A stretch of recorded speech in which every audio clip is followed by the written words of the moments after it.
औज़ुबिल्लाहिमिनश्शैतानिर्रजीम बिस्मिल्लाहिर्रहमानिर्रहीम। अस्सलाम वालेकुम एवरीवन, कैसे आप सभी लोग? उम्मीद करता हूँ खैरियत से होंगे।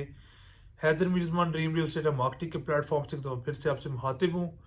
और आज दोस्तों एक बहुत बड़ी और अहम खबर जनाब रियल एस्टेट के हवाले से जो बात करनी है कि IMF ने जो एक नए एडवाइजेज मशवरा जो दिए हैं उनके हवाले से बात करेंगे कि क्या कुछ होने जा रहा है।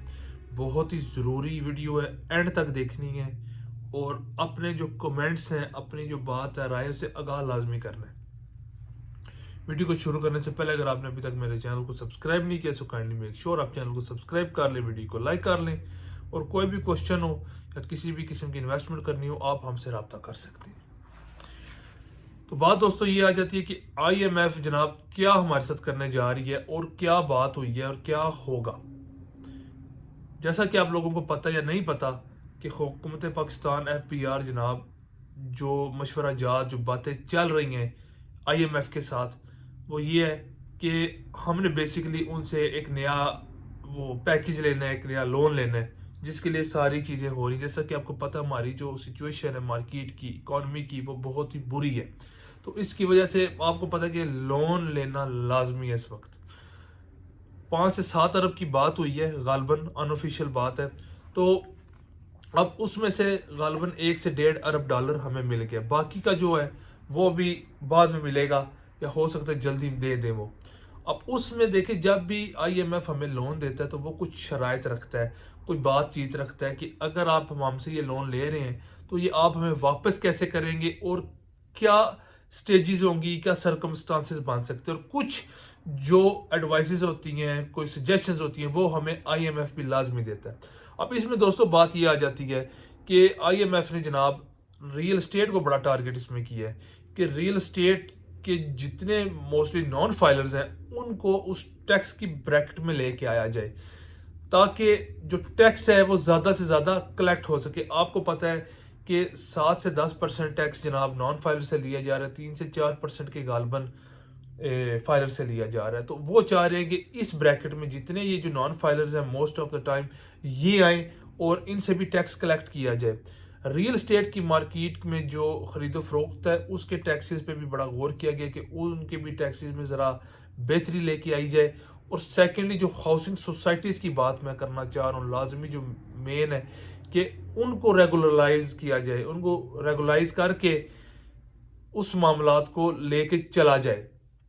वो कैसे कि वो कहते हैं कि अभी देखिए जब एक सोसाइटी बनती है उसमें एक फाइलिंग का प्रोसेस होता है, फाइल्स होती हैं, उनकी ट्रेडिंग होती है, सेल होती है, परचेज होती है, उसको भी रेगुलाइज करके उस पे भी टैक्स इम्पोज किया जाए। क्योंकि वो कहते हैं कि उस पे वो बड़ी मद में एक ट्रेडिंग जब चल रही होती है मार्केट में उस पे कोई टैक्स नहीं होता।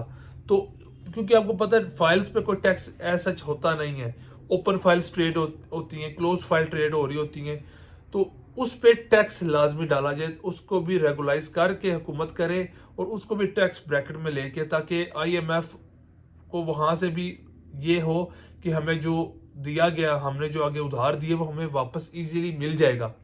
ये चीज़ है, ये एक बहुत बड़ा इफेक्ट और बड़ा इम्पैक्ट डालेगी हमारी रियल एस्टेट पे। अब देखना ये है कि जब ये बजट पेश होगा जून में गालबन, तो उसमें काफ़ी सारी पॉलिसीज आएंगी, काफ़ी सारी चीज़ें आएंगी। अभी जो वज़ीर ख़जाना है हमारे औरंगज़ेब साहब विद हिज टीम वो अमेरिका जाएंगे अगली जो बातचीत करने, डील करने, जैसे भी मामला सेटल करने, और इस चीज़ को काफ़ी चीज़ों को कंसिडर किया जाएगा। लेकिन मैं एक चीज़ ये भी देख रहा हूँ कि इस टाइम इस गवर्नमेंट में जो रियल स्टेट के डेवलपर्स हैं वो खुद बड़े बड़े ओहदों पे फायज हैं, खुद उनके बड़े बड़े अच्छे लिंक्स हैं इनके साथ। अब देखना ये है कि उन्होंने भी तो अपना फ़ायदा देखना है, उन्होंने भी इस चीज़ को लेकर चलना है। तो क्या इफ़ेक्ट हमारे इस रियल स्टेट की जो सेक्टर है इस पर क्या पड़ेगा।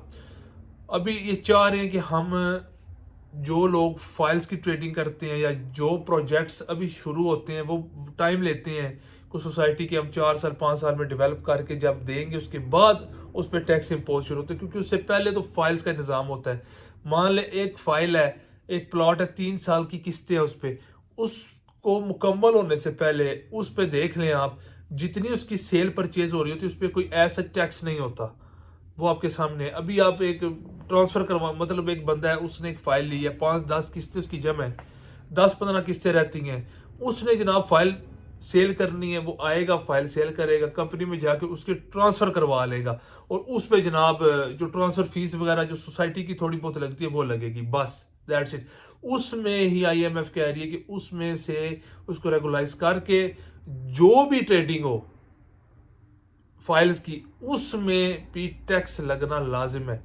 ये भी बातें चल रही हैं, अभी देखें कि ये बहुत बड़ी एक चीज़ है जो कंसीडर की गई है। साथ ही साथ बाकी भी चीज़ें जैसे जो ताजर है हमारे मार्केट्स में, हमारी क्रिप्टो करेंसीज है, उन पे भी टैक्स लगाने की बात की गई है। काफ़ी चीज़ों को अमल दरामद में लेके आया जा रहा है, लेकिन जब ये टैक्स बजट पेश होगा उसके बाद ही पता चलेगा कि क्या पॉलिसीज हैं और कैसे मामलात चलते हैं। दोस्तों अच्छी बात है किसी चीज़ पे टैक्स लगे, क्योंकि टैक्स से ही मुल्क चलता है, लेकिन बात यह है कि अगर हमारा टैक्स जा रहा है, हम टैक्स पे कर रहे हैं, तो क्या वो हम पे प्रॉपर तरीके से यूज होगा, क्या हमारे ऊपर वो प्रॉपर तरीके से लगेगा, डिस्ट्रीब्यूट होगा, ये चीज़ ज़रूरी है। टैक्स देने का मसला नहीं है, टैक्स जो लगता है उसका मसला है कि क्या वो टैक्स प्रॉपर तरीके से हम पे लगेगा या नहीं लगेगा। ये चीज़ बड़ी क्रूशल और इम्पोर्टेंट, और इस चीज़ को जनाब हुकूमत पाकिस्तान को मद्देनजर रखना चाहिए कि उसमें आम आवाम का कितना फ़ायदा है।